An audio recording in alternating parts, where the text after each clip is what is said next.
नमस्कार, जय हिंद। आप सभी जानते हैं कि इंग्लिश की रीडिंग और उसको अंडरस्टैंडिंग करने के लिए हमने एक सीरीज चलाई है। आज ये 5वां दिन है और आप सभी से मैं ये रिक्वेस्ट करता हूँ कि आप वीडियो में 5 मिनट तक बने रहें। आपको इम्प्रूवमेंट मिलेगा और साथ के साथ आप ग्रामर भी सीखेंगे, आप रीडिंग भी सीखेंगे और इसको कैसे हिंदी करते हैं इंग्लिश की वो भी सीखेंगे और साथ ही साथ आप खुद इन क्वेश्चनों के आंसर देंगे। ठीक है? जो भी रीडिंग में कमज़ोर हैं और जो अंडरस्टैंडिंग करके उस चीज़ का मतलब नहीं निकाल पाते हैं, तो वो एंड तक देखिए वीडियो को। 5 मिनट में आपको फ़र्क लगेगा। ठीक है? अब देखिए, मैं आपको बता देता हूँ एक बात।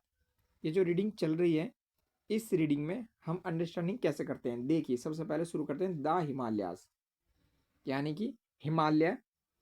आर माने हैं, ब्यूटीफुल माने सुंदर, माउंटेन माने पहाड़, टू यहाँ प्रीपोजिशन है और द यहाँ पर आर्टिकल है।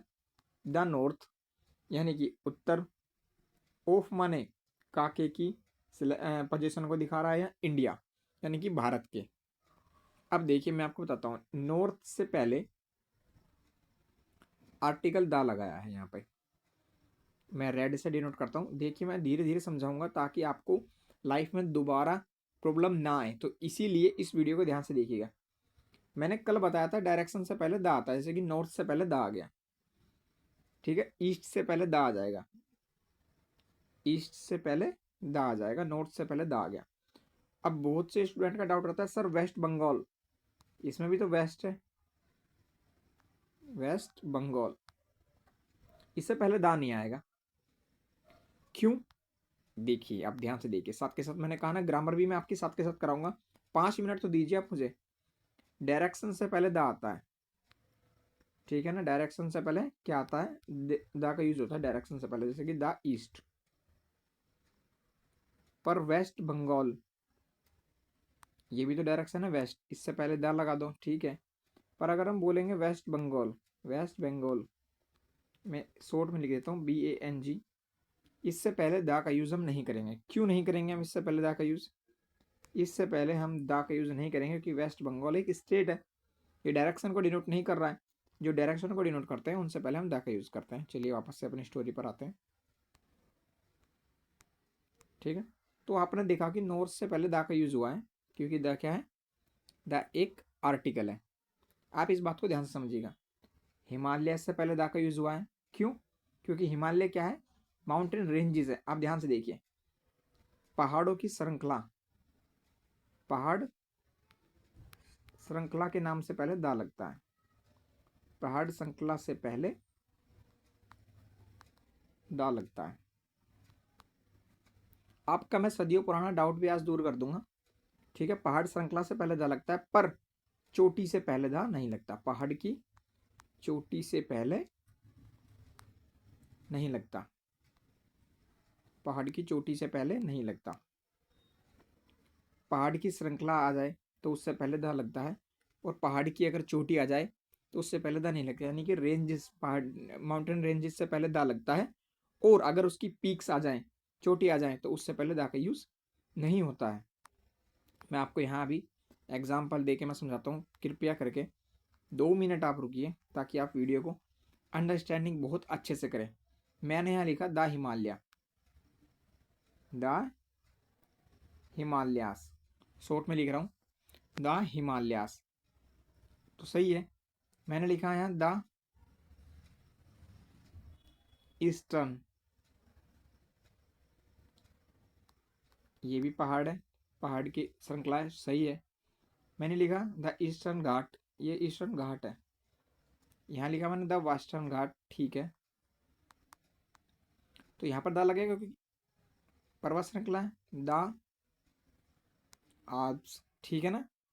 तो इन सबसे पहले क्या लगता है? दा लगता है, क्योंकि रेंजेस है। क्या है ये? माउंटेन रेंजेस है। इन चार को याद कर लीजिएगा। पर इनके अलावा कभी कभी आपको देखने के लिए मिल जाएगा इनकी भी चोटियाँ, हिमालय के अंदर बहुत सारी चोटियाँ हैं, जैसे कि माउंटेन, माउंटेन भी तो हिमालय का हिस्सा है। ठीक, माउंटेन, माउंटेन पीक, इससे पहले नहीं लगेगा। ओके, माउंटेन से पहले नहीं लगेगा। क्यों? क्योंकि ये हिस्सा है किसका? हिमालय का, तो इससे पहले दा का यूज नहीं करेंगे हम। अब आपको शायद समझ में आ गया होगा, पर्वतों की श्रृंखला से पहले लगेगा, पर जो श्रृंखला के भी हिस्से हों, इनकी चोटी हो, इनसे पहले दा का यूज नहीं होगा। अब हम अपनी स्टोरी की अंडरस्टैंडिंग पे आते हैं। इतना मैंने आपको इसलिए समझाया है ताकि आप अंडरस्टैंडिंग को डेवलप करने में आप हेल्प कर सकें, एक एक चीज़ आप समझ सकें। अब हम फटाफट अपनी स्टोरी को समझ सकते हैं, फटाफट से अब हम स्टोरी कर सकते हैं। द हिमालयाज यानी कि हिमालय आर ब्यूटीफुल, सुंदर हैं पहाड़, हिमालय हैं सुंदर पहाड़, to the north of India यानी कि उत्तर भारत के, ठीक है ना, नॉर्थ ऑफ इंडिया, यहाँ ऑफ प्रीपोजिशन है और इस प्रीपोजिशन का ऑब्जेक्ट इंडिया है। अब मैंने कहा तोड़ मरोड़ दिया, अब हम इसको लगाएंगे। अब हम इसको कैसे लगाएंगे? हिमालय भारत के उत्तर में स्थित एक खूबसूरत पर्वत है, ठीक है। हमने इसको तोड़ मरोड़ के जोड़ दिया, ठीक है, हमने इसको तोड़ मरोड़ के जोड़ दिया।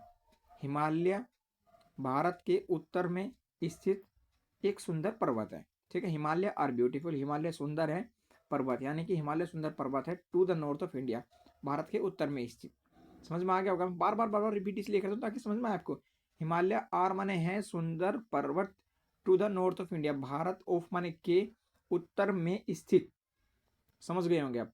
आगे पढ़ते हैं। Some of the world, some of the world, some माने कुछ, का किसका, का, ऑफ माने का, वर्ल्ड का, सम माने कुछ, वर्ल्ड का या वर्ल्ड की, हाईएस्ट सबसे ऊंची, पीक यानी कि चोटियां, मैंने कहा उससे पहले दानी लगेगा, कुछ, सम माने कुछ की, संसार की यानी कि कुछ संसार की, कुछ संसार की, कुछ संसार की, ऑफ माने क्या, की, कुछ संसार की, कुछ संसार की हाईएस्ट सबसे ऊंची, हाईएस्ट सुपरलेटिव डिग्री सबसे ऊंची चोटी है in the Himalaya.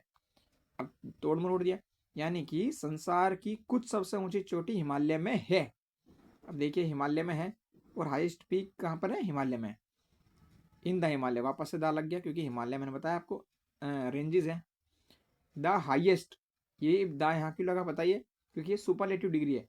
The highest peak, the highest peak यानी कि सबसे ऊंची चोटी है, क्या है? The mount Everest. बताइए द क्या है सबसे ऊंची चोटी? The mount Everest. तो क्या है सबसे ऊंची चोटी? The mount Everest. यहाँ दा क्यों लगा? क्योंकि यहाँ डेफिनेट कर दिया हमने उसकी चोटी को, हमने उसकी चोटी को डेफिनेट कर दिया। और वैसे नॉर्मल अगर लिखेंगे तो आप नॉर्मल में दा का यूज नहीं करेंगे, इस बात को आप ध्यान रखना। The top of mountains, the top of mountain यानी कि सबसे ऊंची चोटी माउंट एवरेस्ट है, पहाड़ों की चोटियां। टॉप ऑफ माउंटेन्स यानी कि पहाड़ों की चोटी, टॉप यानी कि सबसे ऊंची, आर हैं कवर्ड ढकी हुई, विद स्नो कहाँ से? बर्फ से। टॉप ऑफ माउंटेन यानी कि पर्वत की सबसे ऊंची चोटी कवर्ड विद स्नो, बर्फ से ढकी हुई है। Through out the year, through out the year का मतलब है, थ्रू आउट द ईयर का मतलब है पहाड़ों की चोटियां साल भर बर्फ से ढकी हुई। थ्रू आउट द ईयर यानी कि साल भर बर्फ से ढकी हैं। आर, आर का बताइए यहाँ पर क्या है? ये आपका प्रेजेंट इंडेफिनिट का पैसिव बना, यानी कि द टॉप ऑफ माउंटेन्स, पर्वत की सबसे ऊंची चोटी जो है, are covered with snow throughout the year यानी कि पूरे साल भर बर्फ से ढकी रहती है, बर्फ से ढकी रहती है। पैसिव बना है, आर के बाद वर्ब की third form. Therefore we call, therefore माने इसलिए, वी माने हम, पुकारते हैं उन्हें, therefore we call them the Himalayas, क्या पुकारते हैं हम? हिमालयाज।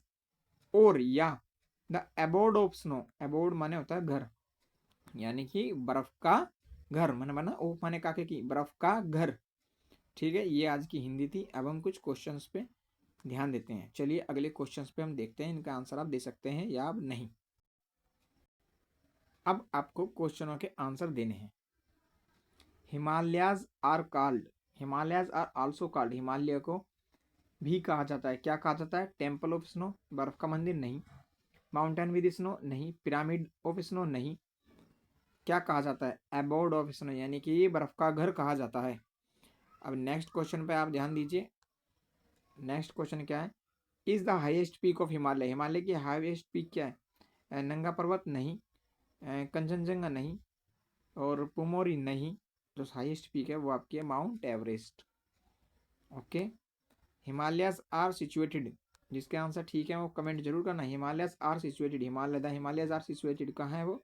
ऑफ इंडिया, इंडिया के कहाँ? ईस्ट में नहीं, वेस्ट में नहीं, साउथ में नहीं, कहाँ पर है आपके? नॉर्थ में है। ठीक है। जो भी स्टूडेंट्स इस टाइम यानी कि एंड तक वीडियो को देख रहे हैं वो कमेंट जरूर करें। ओके, और कमेंट जरूर करें। और किसी को कोई बात करनी है तो अजय मेहंदा जो चैनल का नाम है वही इंस्टाग्राम आईडी है, लास्ट में 47 लगा दीजिएगा, या लिंक डिस्क्रिप्शन बॉक्स में। देखिए टाइम जरूर लगता है क्योंकि मैं एक एक चीज़ खोल खोल कर समझाता हूँ ताकि आपको तोड़ मरोड़ के और फिर मैं जोड़ के, यही एक टेक्निक है जिससे आप सीख सकते हैं रीडिंग को। अगर आप जल्दबाजी करेंगे तो आपको फिर साल 2 साल भटकने के बाद आना पड़ेगा। इसलिए बोल रहा हूँ फोकस करके एक ही बार में सीख लीजिए। ओके, और नोट करते रहिए जो मैं बताता हूँ। जय हिंद। Thank you.